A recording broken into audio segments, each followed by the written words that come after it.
सब बच्चे को जोहार, राधे राधे सबको। कल आप लोगों को क्या पढ़ाए थे हम? बाल केंद्रित शिक्षा पढ़ाए थे या नहीं पढ़ाए थे बेटा? पढ़ाए थे ना। बाल केंद्रित शिक्षा आप जाने कि छात्र की विशेषता क्या है और छात्र से संबंधित जितने भी क्वेश्चन पूछेंगे हम कैसे सही, हम ट्रिक के माध्यम से ही कल आप लोगों को पढ़ाए थे। लेकिन बात थोड़ा देखिएगा, बाल केंद्रित शिक्षा में पहला चैप्टर ऐड हुआ है, वो भी नया चैप्टर है। उस चैप्टर का नाम है अभिनव शिक्षण पद्धति। क्या नाम है? अभिनव शिक्षण पद्धति। ये बिल्कुल नया चैप्टर है। ये वो जान के आश्चर्य होगा, ये चैप्टर सी स्टेट में भी नहीं है। ये झारखंड सरकार द्वारा जो न्यू सिलेबस आया 2026 झारखंड टेट के लिए 1 to 5 क्लास और 6 to 8 क्लास दोनों में नया चैप्टर है अभिनव शिक्षण पद्धति। अभिनव शिक्षण पद्धति क्यों लाया गया है? तकनीकी शिक्षा देने के लिए। कौन सी शिक्षा देने के लिए? तकनीकी शिक्षा। जैसे बहुत सारे बच्चे मेरे पास ऑफलाइन क्लास कर रहे हैं, बहुत सारे बच्चे ऑनलाइन भी क्लास करते हैं, करते नहीं करते हैं। तो ऑनलाइन क्लास करना तकनीकी शिक्षा है। आजकल स्कूल में आईसीटी लैब है या नहीं है? तो हम चलते हैं, इसको ध्यान से देखना है। इसमें 3 क्वेश्चन पूछेगा, तीनों सही हो जाएगा आज का आज। एकदम ट्रिकली बेस पढ़ाएंगे, एकदम कॉन्सेप्ट 10 मिनट में आपको एकदम क्लियर कर देंगे। बाल केंद्रित शिक्षा का सबको नोट्स चला गया था ना कल को? उतारे थे आप लोग कॉपी में? हाँ, आज उसका ऑब्जेक्टिव जाएगा, इसका भी और उसका ऑब्जेक्टिव साथ में जाएगा। बात समझिएगा। चैप्टर का बाल केंद्रित शिक्षा के साथ प्लस हुआ है एक चैप्टर जिसका नाम है अभिनव शिक्षण पद्धति। अभिनव शिक्षण पद्धति, उसका दूसरा नाम यदि पूछा जाएगा, उसका दूसरा नाम है तकनीकी शिक्षा। दूसरा नाम क्या है बेटा मेरे? तकनीकी शिक्षा। अच्छा, तो परीक्षा में ये भी पूछ सकता है, अभिनव शिक्षण पद्धति का दूसरा नाम क्या है? इसका दूसरा नाम है तकनीकी शिक्षा। क्या है? तकनीकी शिक्षा। या फिर इसका अन्य नाम है छात्र केंद्रित शिक्षा। अन्य नाम क्या बोलेंगे आप? छात्र केंद्रित शिक्षा। इसका अन्य नाम और है, इसका नाम अन्य नाम और है नवोन्मेषी शिक्षा, मतलब नई शिक्षा है। कैसी शिक्षा है? नई। या इसका नाम और है रचनात्मक शिक्षा। रचनात्मक का दूसरा नाम है सृजनात्मक। रचनात्मक का दूसरा नाम क्या है? सृजनात्मक। दीदी समझ रहे हैं ना? रचनात्मक का दूसरा नाम क्या है? सृजनात्मक। शिवलाल भाई ध्यान दे रहे हैं ना? कोई दिक्कत? आपका पार्टी कहां चला गया है? देवघर चला गया है। चलिए कोई बात नहीं। रचनात्मक का दूसरा नाम है सृजनात्मक शिक्षा। तो सृजनात्मक शिक्षा क्या है सर? सृजनात्मक नए आविष्कार करेंगे बच्चे पढ़ाई में, नए खोज करेंगे बच्चे पढ़ाई में। ये नहीं बस रटवा दे रहे हैं। पढ़ाई बिल्कुल बदल गया है। अब जब एनईपी 2020 आपको पढ़ाएंगे तब समझ पाएगा किस तरह व्यवसायिक शिक्षा एड हुई, पढ़ाई कितना चेंज हुआ है, अब काहे जरूरी है पढ़ाई में बदलाव करना, आप इसमें पढ़ेंगे। इसलिए तो अभिनव शिक्षण पद्धति जोड़ दिया गया। आपको पता है कि 10 नंबर कंप्यूटर जोड़ा गया, 6 to 8 वाले जोड़ा गया नहीं जोड़ा गया? सोशल साइंस में जोड़ा गया, साइंस में भी 10 नंबर कंप्यूटर कर दिया गया। तो सबसे बड़ी बात है कि अभिनव शिक्षण पद्धति जानिए, इससे क्वेश्चन पूछेगा। अभिनव शिक्षण पद्धति की कौन कौन सी विशेषता है? पहला विशेषता है फ्लिप्ड क्लासरूम। पहली बार नाम सुन रहे हैं? नहीं सुन रहे आप लोग? हाँ, पहली बार सुन रहे हैं। ये क्वेश्चन आएगा ही आएगा, इसको हम विस्तृत चर्चा करेंगे। पहला कौन सा है? Flipped classroom. दूसरा बेटा मेरे संकर शिक्षण। दूसरा क्या है? संकर शिक्षण। बहुत सारे हैं, इसमें बहुत सारा प्रकार है, लेकिन मुख्य बिंदु बात करेंगे। फिर ICT classroom. ICT classroom, ICT कौन कौन देखे? कोई कंप्यूटर टीचर नहीं है। पहले 2-3 को हाई स्कूल के कंप्यूटर शिक्षक मेरे पास पढ़ते थे। हमारा स्कूल में, हमारा जो +2 स्कूल में आईसीटी, अभी नया प्रोजेक्टर भी है बड़का पढ़ाने के लिए। आईसीटी था ही, अब नया प्रोजेक्टर भी लाया। अब हम प्रोजेक्टर के माध्यम से स्कूल में पढ़ाएंगे सभी बच्चे को। आईसीटी शिक्षा आया। फिर ई लर्निंग से अभी बुक भी मंगवा सकते हैं, बाद में नए बुक आप खोज सकते हैं ई लर्निंग के माध्यम से। फिर है आपका सिमुलेशन विधि। कौन सी विधि है? सिमुलेशन विधि। फिर है गेमिफिकेशन विधि। कौन सा विधि है? गेमिफिकेशन। फिर ब्रेन स्ट्रीमिंग विधि। ये सारे नया आपको नहीं लग रहा है? हाँ नया है, लेकिन है सरल। छोटा चैप्टर है, ये है सरल। लेकिन देखिए आप थोड़ा ध्यान दीजिएगा, 6 to 8 का सीडीपी का सिलेबस की चालाकी देखिएगा। थोड़ा सिलेबस बनाने वाले को लगेगा कि आपको 6-7 और उधर 3-4 चैप्टर लगेगा, 10-11-12 ही चैप्टर पढ़ना है। लेकिन सब में एड चैप्टर है। सब में क्या है? एड है। बाल केंद्रित शिक्षा उसमें एड कर दिया अभिनव शिक्षण पद्धति। तो यहाँ दो चैप्टर हो गया एक समय। कितने चैप्टर हो गया? 2। तो अभिनव शिक्षण पद्धति का पहला 2 विशेषता देखते हैं, फ्लिप्ड क्लासरूम। कौन सी क्लासरूम? Flipped classroom. अब धीरे धीरे हम सारे को देखेंगे, थोड़ा देखिएगा, बहुत इंपॉर्टेंट है, थोड़ा ध्यान देंगे बेटा मेरे। इसमें क्या होता है ना, बच्चे घर में ही नोट्स बना लेते हैं। क्या बना लेते हैं? नोट्स बना लेते हैं, घर में ही बना लेते हैं और स्कूल ले जाते हैं। और कहां ले जाते हैं? स्कूल ले जाते हैं और कक्षा में शिक्षक के साथ इसका चर्चा करते हैं। नोट्स घर में बना लिया, कक्षा में शिक्षक के साथ चर्चा करेंगे। कक्षा में किसके साथ चर्चा करेंगे? शिक्षक के साथ चर्चा करेंगे। बहुत इंपॉर्टेंट है। इसका शॉर्ट तरीका बता देते हैं और हम आपको नोट्स में भी लिख दिए हैं, बहुत इंपॉर्टेंट है भी, बहुत इंपॉर्टेंट है कि घर में अध्ययन करके, कौन घर में अध्ययन करेगा? बच्चा। बोलिए बोलिए, घर में अध्ययन कौन करेगा? बच्चा। घर में ही अध्ययन करके बच्चा स्कूल चला जाता है और किसके साथ चर्चा करता है? शिक्षक के साथ। शिक्षक के साथ चर्चा करता है। ऐसी चर्चा को बोलेंगे फ्लिप्ड क्लासरूम। याद रहेगा? Yes sir. घर में पढ़ाई कर लिया, घर में क्या कर लिया? वो पढ़ाई कर लिया और चला गया वो स्कूल। चला गया कहां? चला गया स्कूल। स्कूल में शिक्षक के साथ वो चर्चा करने लगा। ऐसी व्यवस्था को बोलेंगे फ्लिप्ड क्लासरूम। वो कौन आइए, जल्दी आओ, क्लास छूट जाएगा, अब जल्दी आओ, नया पढ़ा रहे हैं, क्लास छूट जाएगा, इतना लेट आप किए, आइए बैठिए। अच्छा कोई बात नहीं, दी आइए जल्दी, क्लास छूट जाएगा। क्या तब फिर क्लास के बजे बोले थे आपको? आइए बैठिए, यहां बैठिए, दी यहां बैठिए, यहां बैठिए, आइए। थोड़ा बच्चा लोग को समझा दो ना कि नहीं लग रही। चलिए आप लोग थोड़ा लेट से आए, 1 मिनट समय ले लीजिए। आप लोग थोड़ा सा लेट से आए हैं, थोड़ा ध्यान दीजिएगा, आप भी ध्यान दीजिएगा। कल क्या पढ़ाए थे? बाल केंद्रित शिक्षा पढ़ाए थे या नहीं पढ़ाए थे? तो बाल केंद्रित शिक्षा में एक चीज बोले थे, एक नया चैप्टर जुड़ा है, क्या है? अभिनव शिक्षण पद्धति। बोले थे या नहीं बोले थे? अभिनव शिक्षण पद्धति का दूसरा नाम है तकनीकी शिक्षण। क्या नाम है? तकनीकी शिक्षण, कंप्यूटर आधारित शिक्षण। बात समझे नहीं समझे? ऑनलाइन पढ़ना, ये सब क्या तकनीक, मैंने गूगल के माध्यम से पढ़ना, एआई का प्रयोग करना, चैट जीपीटी का प्रयोग करना, तकनीकी शिक्षण हो गया। छात्र केंद्रित, इसका और नाम है छात्र केंद्रित शिक्षण। छात्र की भूमिका अधिक है, ठीक है। इसके बाद इसका नवोन्मेषी शिक्षा, नई शिक्षा। इसका दूसरा अन्य नाम है रचनात्मक शिक्षा या सृजनात्मक शिक्षा। रचनात्मक शिक्षा या सृजनात्मक, ध्यान दीजिएगा। तो इसकी जो अभिनव शिक्षण पद्धति का जो पहला प्रक्रिया है उसका नाम है फ्लिप्ड क्लासरूम। इससे आपको एकदम दिल से बोल रहे हैं, इससे क्वेश्चन पूछ लिया। 2026 का जो क्वेश्चन पूछेगा वो क्वेश्चन पूछेगा ही पूछेगा फ्लिप्ड क्लासरूम से, पक्का पूछेगा। जिस दिन एग्जाम दीजिएगा, जैसे निकलेगा एग्जाम से कॉल आ जाएगा हमको, सर ये क्वेश्चन पूछा था, पक्का पूछेगा। गैस रहा, एक शिक्षक का गैस रहा, ये क्वेश्चन पूछेगा। फ्लिप्ड क्लासरूम क्या है? हम क्या बोले, बच्चे घर में ही नोट्स बना लेते हैं, वीडियो के माध्यम से घर में क्या करते हैं? नोट्स बना लेते हैं। और चर्चा किससे करते हैं? कहां करते हैं? स्कूल में जाके करते हैं। उसको क्या बोलेंगे? Flipped classroom. क्या बोलेंगे हम? तो इसको समझेंगे कैसे? बच्चा घर में नोट्स बना के जब स्कूल में शिक्षक से चर्चा कर लेते हैं, ऐसी व्यवस्था को क्या बोलेंगे हम? कोई संदेह? चलिए कोई संदेह? सुष्मिता बोलो, फ्लिप्ड क्लासरूम क्या है? खड़ा होकर बोलो। बच्चे घर में नोट्स बना के स्कूल में शिक्षक से चर्चा करते हैं, तो उसको क्या बोलेंगे हम? इनके लिए ताली मारेंगे सभी। बहुत बढ़िया, बहुत बढ़िया। समझ में आ रहा है फ्लिप्ड क्लासरूम क्या है? समझ पाए आप? दीदी समझ गए फ्लिप्ड क्लासरूम क्या है? दूसरा जो बहुत इंपॉर्टेंट है, संकर शिक्षण।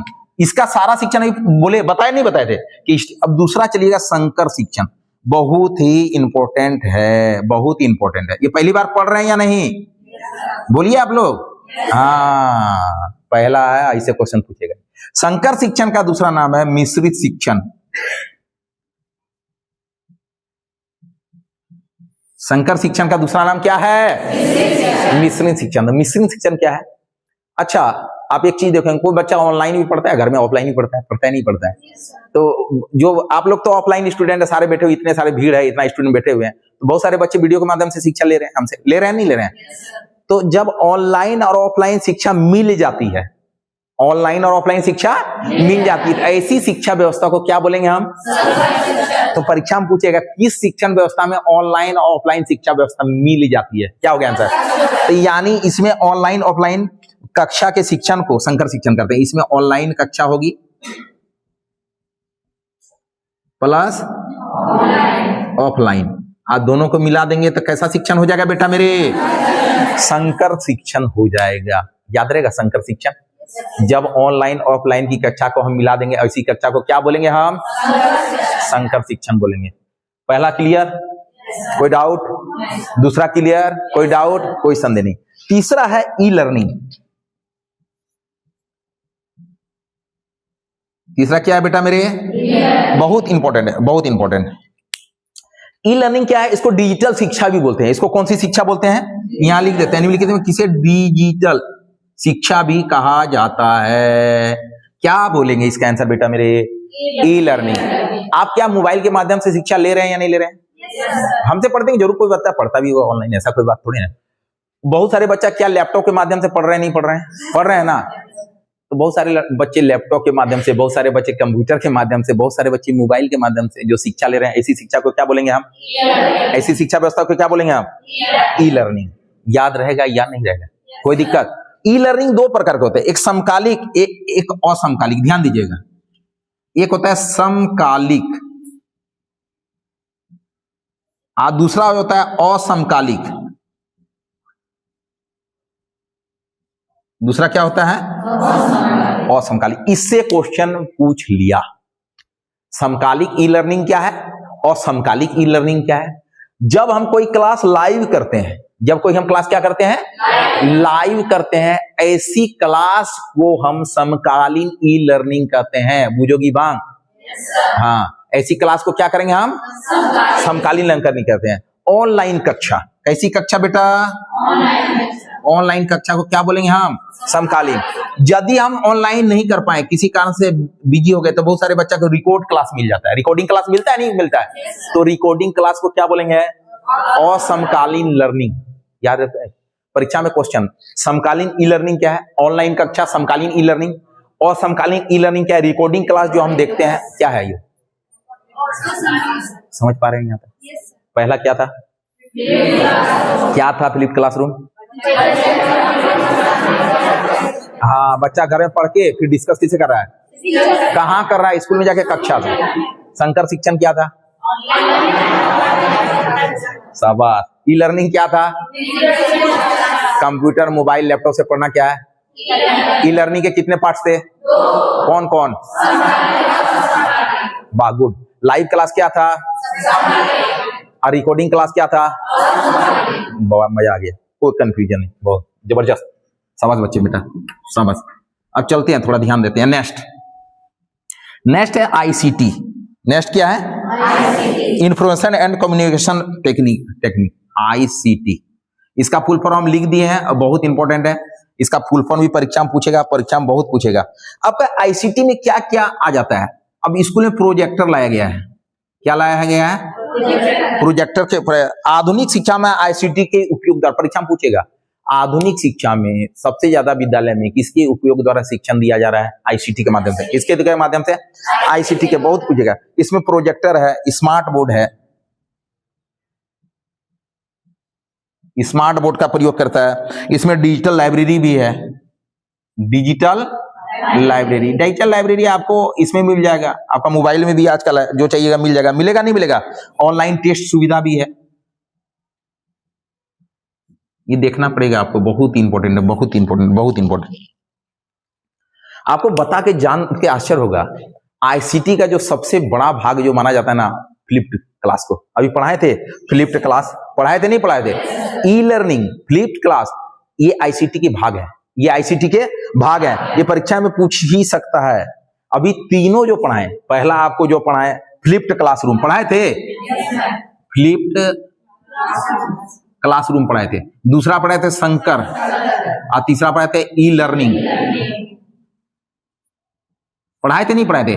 ये जो तीनों के तीनों है ना बेटा जी, ये आईसीटी के भाग हैं। किसके भाग हैं? आईसीटी के भाग हैं। तो परीक्षा में एक क्वेश्चन जो आपको परीक्षा में पूछ सकता है, हम आपको देखते हैं कौन से आईसीटी के क्लास के लिए किसकी होना अनिवार्यता है? कौन बता पाएगा? उसके बगैर आईसीटी गड़बड़, कुछ काम नहीं देगा। इंटरनेट। कौन बोला? Right answer. ताली मार दो इनके लिए, बहुत बढ़िया। अरे ताली अच्छा तुम्हारा। कैसे तुम लोग लगता है खैनी रगड़ा, इतना ताली इतना कंजूसी क्यों मार रहा है? ताली बढ़िया तुम्हारा भाई, एकदम सही बोली। परीक्षा में क्वेश्चन पूछ सकता है, आईसीटी में किसकी आवश्यकता होना जरूरी है? इंटरनेट। इंटरनेट क्या होना जरूरी है? याद रहेगा? कोई दिक्कत है? तो आईसीटी में क्या क्या जो प्रोजेक्टर मिलता है, स्मार्ट बोर्ड है, डिजिटल लाइब्रेरी है, ऑनलाइन टेस्ट है, लेकिन क्या होना जरूरी है? इसके बगैर आईसीटी अधूरा है। क्या है? इंटरनेट। और आईसीटी के कौन कौन से भाग हैं? फ्लिप्ड क्लासरूम, संकर शिक्षण और ई लर्निंग। ई लर्निंग के कितने भाग थे? पहला भाग का था समकालीन, दूसरा का था असमकालीन। लाइव क्लास क्या था? और रिकॉर्डिंग क्लास क्या था? गुड। अब क्वेश्चन देखते हैं कैसे गलत होता है। होगा ही नहीं गलत, क्या गलत होगा? कुछ नहीं होगा। अब क्लियर, कॉन्सेप्ट क्लियर है। अब चलते हैं सिमुलेशन विधि। कौन सी विधि है? सिमुलेशन विधि। चौथा नंबर चलेगा, सिमुलेशन विधि, बहुत इंपॉर्टेंट है, ध्यान देना। तो क्या करता है ना, थोड़ा आप थोड़ा एआई का प्रयोग किए हैं, एआई का प्रयोग किए हैं। आप कोई भी फोटो को एआई को बोलते हैं, एआई फोटो को एकदम कर दो नदी के किनारे, हम नाव में चढ़े हों और सीन दे दो, तुम्हारा नहीं, आप देखोगे कि तुम्हारा सीन आ गया, नाव में चढ़ी हो ना, तुम्हारा जो फोटो था वास्तविक उसको नया रूप दे दिया। उसको कौन दे दिया? नया रूप। तो ऐसी क्या बोलते हैं? सिमुलेशन विधि। कौन सी विधि बोलते हैं? सिमुलेशन विधि। तो परीक्षा में पूछेगा वास्तविक दुनिया का कंप्यूटर या मॉडल के जरिए नकल करने की तकनीक को क्या करते हैं? यानी नकली वातावरण तैयार कर लेना, नकली वातावरण तैयार। ये परीक्षा में पूछेगा, ये परीक्षा में पूछेगा, ये पूछेगा नकली वातावरण तैयार किसके माध्यम से करते हैं? सिमुलेशन के माध्यम से नकली वातावरण हम क्या कर लेते हैं? तैयार कर लेते हैं। याद रहेगा? आजकल क्या कर रहा है लड़का लड़की सब? एआई के माध्यम से छोड़ देता है फोटो, लगा देता है फोटो, लड़का लड़की दोनों परेशान। इतना अच्छा बच्चा कहां से आ गया पृथ्वी में? कहां था पता ही नहीं इसको, कहां था। क्योंकि एआई के जमाने मत फंसना तुम लोग, सबका वास्तविक एआई अलग है, वो वास्तविक मुझे देख लोगे तो कभी देखने का मन नहीं करेगा तुमको। और एआई में ठीक हो, तुम एआई में लगे रहो। एआई क्या है? सिमुलेशन विधि क्या है? वास्तविक दुनिया नहीं है, नकल की दुनिया में। कैसी दुनिया में?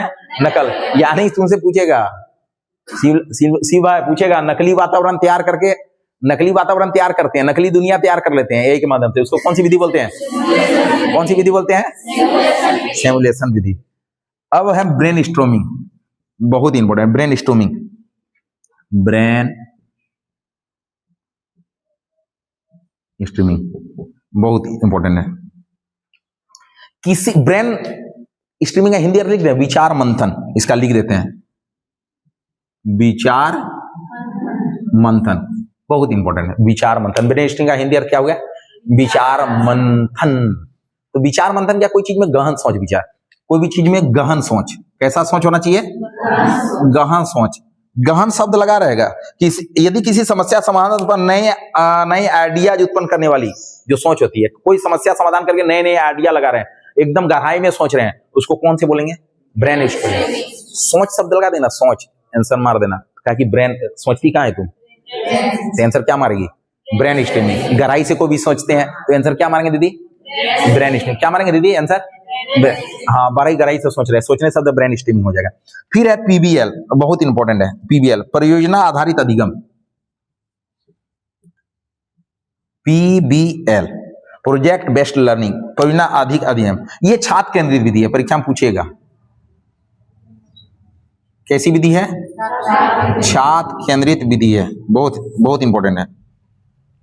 छात्र केंद्रित विधि क्या है? मान लीजिए हम स्कूल में हम बच्चा लोग को बोल देंगे, आजकल तो निकला है गार्डनिंग बनाना, कृषि सिखाना, ये सब लिखा हुआ है, प्रोजेक्ट तैयार किया जाता है। तुम्हारा ये रहा, तुम कोड उड़ के तैयार रखना, या फिर कॉपी में तैयार कर लो पहले, इसके बाद तुम हमको तैयार करके दिखाना। आजकल सिखाता है बागवानी करने के लिए स्कूल में, तो एक डाटा तैयार कर लेता है, कैसे खेती बाड़ी करना है, कैसे बागवानी करना है। इसको क्या बोलते हैं? छात्र केंद्रित विधि। मतलब बच्चा ही करेगा, या तुम उसको बोल दो कि जल की समस्या का एक डायग्राम बना के लाना, जल की समस्या का, आखिर जल की समस्या क्यों हो रही है पृथ्वी में, पर्यावरण प्रदूषण को चित्र बना के लाएगा, आपको समझाएगा, या फिर आपको चित्र बना के ओरिजिनल बताएगा खेती कैसे किया जाता है, आपको हकीकत करके देखेगा। उसकी कौन बोलेंगे? पीबीएल, प्रोजेक्ट बेस्ड लर्निंग, बहुत इंपॉर्टेंट। अब चलते हैं गेमिफिकेशन।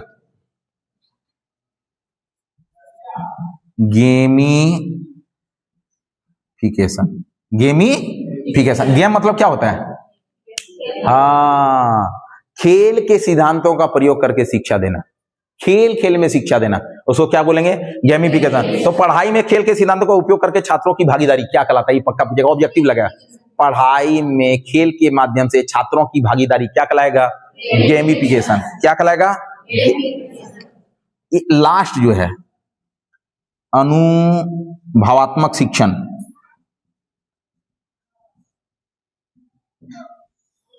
अनुभव आपको कैसे मिलेगा? आप खुद से करेंगे तब ना, यानी स्वयं करके सीखना, स्वयं करके तब ना मिलेगा, नहीं मिलेगा। तो परीक्षा में पूछेगा, रटने के बजाय बच्चे को स्वयं करने देना, कौन सा शिक्षण कहलाएगा? कौन सा शिक्षण कहलाएगा? हाँ, तो इसमें इतनी विधि है। पहली आपको क्या बोले थे? फ्लिप्ड। पहला कौन था बेटा? फ्लिप्ड। दूसरा क्या था? संकर। तीसरा क्या था बेटा? चौथा क्या था? आईसीटी। फिर क्या चला? सिमुलेशन, 5वां नंबर सिमुलेशन होगा। 6ठा नंबर क्या चला? बैनस्टिंग। फिर क्या था? PBL, gamification. फिर क्या होना था? ये आप कर लीजिए। क्या कोई संदेह है इसमें? हम लिख देते हैं आपको, इससे 3 को ऑब्जेक्टिव पूछ रहा है परीक्षा में, 3 में तीनों सही होगा। 3 में आपको तीनों सही होगा। क्लियर है? यहां तक कोई दिक्कत है? नहीं है। कल हम कहानी खत्म किए थे बाल केंद्रित शिक्षा का। किसका कहानी खत्म किए थे हम? आपको बाल केंद्रित शिक्षा में हम कहानी खत्म किए थे, जो बहुत इंपॉर्टेंट है, लेकिन थोड़ा सा अधूरा रह गया था। थोड़ा सा क्या रह गया था? अधूरा रह गया था। बाल केंद्रित शिक्षा में जो इंपॉर्टेंट चैप्टर है, प्राथमिक शिक्षा का सार्वभौमिकरण। प्राथमिक शिक्षा का क्या? सार्वभौमिकरण। हाँ, बहुत इंपॉर्टेंट है। हम देखेंगे प्राथमिक शिक्षा के सार्वभौमिकरण में क्या क्या चीज देखेंगे। देखिएगा, थोड़ा बढ़िया समझिए। कैसा लगा अनुभव शिक्षण पद्धति? हाँ, नया चैप्टर था, जबरदस्त है। इसे 3 क्वेश्चन पूछेगा। आप लोग से निवेदन है, सभी बच्चे से, क्लास गैप ना करें। 110 120 नंबर आराम से आ जाएगा। क्लास कोई गैप नहीं करें। जिस दिन टेस्ट लेंगे वो दिन यदि गैप हो गया तो आप अपराधी हैं, पैसा लेके घर चले जाइए। कल टेस्ट में बहुत बच्चे गैपिंग हुआ था, लेकिन कल इसलिए माफ करने का हमको मन किया। बोला सर बिजली चमक रहा था, बारिश हो रही थी, इसलिए हम लोग थोड़ा फंस गए थे। क्या दीदी, वही मैटर है ना? इसलिए टेस्ट देना बेटा, बहुत मेहनत से टेस्ट पेपर बनता है, बहुत मेहनत करते हैं टेस्ट पेपर बनाना, टेस्ट देना है। ये जो कंप्लीट किया चैप्टर, कल इसका टेस्ट, कल इसका टेस्ट, ये चैप्टर का कल टेस्ट होगा, पक्का टेस्ट होगा। इसलिए घर में जाके नोट को कोई जेरोक्स नहीं कराएंगे, जितने सब्जेक्टिव उसको उतारेंगे, ऑब्जेक्टिव को जेरोक्स करा लेंगे। जो ऑब्जेक्टिव भेजते हैं ना उसको जेरोक्स करा लीजिए, कोई दिक्कत नहीं। लेकिन हाथ से बनाया हुआ नोट्स है तो हाथ से उतार भी लेंगे आप लोग। चलते हैं, इसमें जो छूट गया था प्राथमिक शिक्षा का सार्वभौमिकरण। प्राथमिक शिक्षा का सार्वभौमिकरण बहुत ही इंपॉर्टेंट है। ये बाल केंद्रित शिक्षा का ही चैप्टर का पार्ट है। ये बाल केंद्रित शिक्षा का पार्ट है। प्राथमिक शिक्षा के सार्वभौमिकरण को 3 भागों में बांटा गया है। पहला भाग है सर्व शिक्षा अभियान। इसके बारे में आप लोग नाम सुने हैं? बहुत बच्चा तो पैदा हुआ होगा, नहीं होगा भगवान जाने, हो गया होगा, जन्म तिथि तो लोग ठीक ठाक है। दूसरा है मध्याह्न भोजन, MDM। और तीसरा है शिक्षा का अधिकार अधिनियम 2009। शिक्षा का अधिकार अधिनियम 2009। ये चीज तीनों देखेंगे हम। प्राथमिक शिक्षा का पहले देखेंगे सर्व शिक्षा अभियान। क्या देखेंगे हम? बहुत इंपॉर्टेंट है। फिर क्या देखेंगे? फिर क्या देखेंगे? तो पहले देखते हैं सर्व शिक्षा अभियान। एकदम छोटा चैप्टर है, तुरंत हो जाएगा, आपको कोई दिक्कत नहीं है, तुरंत खटा कंप्लीट हो जाएगा। सर्व शिक्षा अभियान थोड़ा ध्यान दीजिएगा। सर्व शिक्षा अभियान केंद्र सरकार द्वारा चलाया गया था। किसके द्वारा चला गया था? केंद्र सरकार द्वारा। कब चला गया था? 2000 से 2001 सरकार। बहुत इंपॉर्टेंट है, बहुत इंपॉर्टेंट। 2000 से 2001 के बीच, बहुत ही इंपॉर्टेंट है। इसका नारा क्या था? सब पढ़ें सब बढ़ें। नारा क्या था? सब पढ़ें सब बढ़ें। इसका नारा था बेटा, बहुत इंपॉर्टेंट है। इसका जान के आश्चर्य होगा ना, इसी के तहत कस्तूरबा गांधी बालिका विद्यालय की शुरुआत 2004 में पूरा शुरू हो गया। इसी के तहत कस्तूरबा गांधी स्कूल खुला पूरे भारत में। कस्तूरबा गांधी कौन थी? महात्मा गांधी की वाइफ थी। शाबाश, गुड। परीक्षा में पूछेगा सर्व शिक्षा अभियान की कब शुरू हो गया केंद्र सरकार द्वारा? 2000 से। सब पढ़े सब बढ़े का नारा। कस्तूरबा गांधी की शुरुआत किस अभियान के तहत हुआ? इसके तहत क्या हुआ था पता है ना, कि बच्चे को 2007 5 वर्ष तक, 2007 तक ये लागू हुआ कि 5 वर्ष तक के बच्चे को निःशुल्क शिक्षा देंगे, पढ़ाएंगे, प्राथमिक शिक्षा देंगे 2007। फिर 2008 2010 में बोला गया कि 8 वर्ष तक के बच्चे को प्राथमिक शिक्षा दीजिए, बढ़ा दिया गया। लेकिन इससे सबसे ज्यादा इंपॉर्टेंट है कि कंप्यूटर आधारित पहली शिक्षा व्यवस्था, देखना ध्यान देना, ये इंपॉर्टेंट है। कि तुम अभी पढ़े, शिक्षण विधि पढ़े, ICT पढ़े ना, ई लर्निंग पढ़े ना आप, तो कंप्यूटर शिक्षा पर पहली बार बल कर दिया गया सर्व शिक्षा अभियान के तहत। कंप्यूटर शिक्षा पर पहली बार बल, कंप्यूटर शिक्षा पर पहली बार बल, पहली बार बल। तो कंप्यूटर शिक्षा पर पहली बार जोर कब दिया गया? सर्व शिक्षा। तो इसे क्या क्या क्वेश्चन पूछ सकता है? सर्व शिक्षा अभियान किसके द्वारा शुरू किया गया? कब? इसमें नारा किया गया था? इसी के तहत कस्तूरबा गांधी की शुरुआत कब हुई? क्लियर है? ये दोनों आपको याद नहीं रहे कोई दिक्कत नहीं, लेकिन कंप्यूटर शिक्षा पर पहली बार बल कब दिया गया? कब? सर्व शिक्षा अभियान के तहत। सर्व शिक्षा। अब चलते हैं MDM, बहुत इंपॉर्टेंट है। थोड़ा MDM की बात करें। किसकी बात करेंगे हम? MDM की बात करेंगे। चलते हैं यहाँ लिखते हैं। अब चलते हैं इसको यहाँ लेते आते हैं MDM, मध्याह्न भोजन स्कीम। मध्याह्न भोजन स्कीम, इसको जो शुरुआत हुआ था 15 अगस्त, याद रखिएगा 1995, 15 अगस्त 1995 तमिलनाडु में पहली बार शुरू हुआ था। याद रहेगा बेटा, परीक्षा में पूछिएगा, पूछ सकता है MDM की शुरुआत कब हुआ था? 15 अगस्त 1995। कहाँ पे बेटा मेरे? एकदम पक्का सही है। इसमें पहले ना 3 केजी गेहूं चावल पका पकाए, सॉरी 3 केजी गेहूं चावल सूखा सूखी, गेहूं और चावल। लेकिन इसमें अब चेंज हो गया। इसमें क्या हुआ? 2000, बहुत इंपॉर्टेंट है, बहुत 2004 से इसमें चेंज हुआ कि भाई अब पका पकाया। हमारे बगल में स्कूल है, हम लोग तो +2 स्कूल के ठीक बगल में 200 मीटर स्कूल में हमारा स्कूल है, मिडिल स्कूल है। उसमें इतने भीड़ होता है, सब शिक्षक मध्याह्न भोजन वही कर लेते हैं साथ में, बच्चा लोग के साथ में। बढ़िया बनाता है लोग, बेचारा बढ़िया बनाता है। रानीवाल जो हमारा स्कूल है, हमारा +2 स्कूल के जस्ट बगल में बनाता है, बढ़िया भोजन बनाता है MDM, बढ़िया खिलाता है वो लोग, बहुत बढ़िया खिलाता है। तो परीक्षा में पूछेगा MDM की शुरुआत कब हुआ था? किस राज्य में? पहले सूखा देता था गेहूं चावल, पहले कैसे देता था? अब पका की व्यवस्था कब से शुरू किया? 2004। क्लियर है। अब चलते हैं शिक्षा का अधिकार अधिनियम 2009, इससे पूछेगा। शिक्षा अधिकार अधिनियम का ट्रेनिंग भी दी हम लोग, डायरेक्ट का ट्रेनिंग चल रहा था दुमका में, तो उसमें शिक्षा का अधिकार अधिनियम बताए थे हम। शिक्षा का अधिकार अधिनियम 2009, राइट एजुकेशन, शिक्षा का अधिकार अधिनियम 2000 बहुत इंपॉर्टेंट। पहले लागू कब हुआ? पहला क्वेश्चन, ये पूरे देश में शिक्षा का अधिकार अधिनियम लागू कब हुआ? ये हुआ था 1 अप्रैल 2010 को। 1 अप्रैल सब बोलेंगे, ये पक्का इंपॉर्टेंट। शिक्षा का अधिकार अधिनियम 2009 पूरे देश में कब लागू हुआ? 1 अप्रैल 2010। इसमें क्या व्यवस्था हुआ पता है? 6 से 14 वर्ष तक के बच्चे को निःशुल्क शिक्षा, अभी पढ़ाए थे तुरंत, सोशल साइंस वाला को पढ़ाए अभी तुरंत। 6 से 14 वर्ष तक के बच्चे को निःशुल्क शिक्षा। परीक्षा में बोलेगा 6 से 14 वर्ष तक निःशुल्क शिक्षा कब दिया गया? शिक्षा अधिकार, हाँ 1 अप्रैल 2010 से पूरे देश में लागू किया था। अब इसको बता दें, 6 से 14 वर्ष तक शिक्षा जो है 21 क में जोड़ा गया, याद है आपको, बोले थे 21 क। और संविधान में एक संशोधन किया गया था, 86 संशोधन 2002, 86 संशोधन 2002 के था। 6 से 14 वर्ष तक के बच्चों को निःशुल्क शिक्षा, 6 से 14 बच्चों को निःशुल्क शिक्षा। इसमें थोड़ा ध्यान देना, राज्य सरकार और केंद्र सरकार का जो खर्चा की जिम्मेदारी है ना, वो 35:65, यानी राज्य सरकार कितना खर्चा करेगा शिक्षा में, और केंद्र सरकार कितना करेगा? केंद्र सरकार। याद रखना, शिक्षा के अधिकार अधिनियम 2009 के तहत राज्य सरकार और केंद्र सरकार की खर्चे की जिम्मेदारी कितना है? 35:65। इसमें 1 से 5 तक यदि बहाली होगा, 1 से 5 तक कक्षा के लिए 30 छात्र में 1 शिक्षक, 30 छात्र में 1 शिक्षक, बहुत इंपॉर्टेंट है। और इसके बाद 6 से 8 तक कक्षा में 35 छात्र में 1 शिक्षक। याद रहेगा, कोई दिक्कत? अनुच्छेद 41 भी इसमें व्याख्या है। अनुच्छेद 41, शिक्षा पाने का अधिकार, शिक्षा पाने का अधिकार। और एक अनुच्छेद जो है आपका 350 को, प्राथमिक स्तर मातृभाषा में शिक्षा, मातृभाषा में शिक्षा, प्राथमिक कक्षा में। कौन सी कक्षा में? प्राथमिक कक्षा में। अब पता है एनपी वही जोर दिया है, एनपी 2020 जो है ना, वही जोर दिया है कि मातृभाषा में शिक्षा दीजिए, या बच्चा जिस भाषा में सीख रहा है।